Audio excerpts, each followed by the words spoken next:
otaqda səliqəli şəkildə düzəldilmiş söhbətgah yerləşir. İstər səhər çayını içmək, istər axşam ailə ilə dincəlmək üçün olduqca rahat məkandır. Daha sonra bağ hissəsinə keçirik. Yol dəhlizi bağı iki hissəyə, sol və sağ tərəfə ayırır. Sağ hissədə tikilmiş ayrıca bağlı söhbətgah var. Burada ailə üzvləri və dostlarla xoş vaxt keçirmək üçün ideal şərait yaradılıb. Bağın ümumi görünüşü isə tam fərqli bir ab-hava yaradır. Hər tərəfdə heyvan və quş fiqurları, müxtəlif dekorativ heykəllər yerləşdirilib.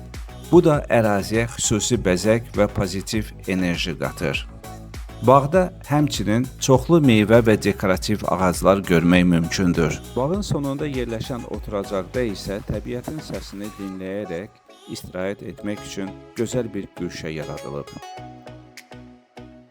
Söhbətgahın üst hissəsi minarəvari bəzəklərlə işlənib, tavan hissəsində isə aypara simvolu yerləşir.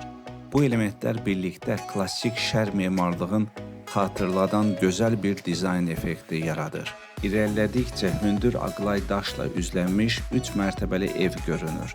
Zərif memarlıq xəttləri, dairəvi balkon və simmetrik pəncərələr tikintinin həm gücünü, həm də zövqünü əks etdirir. İndi isə evin daxilinə keçid edək.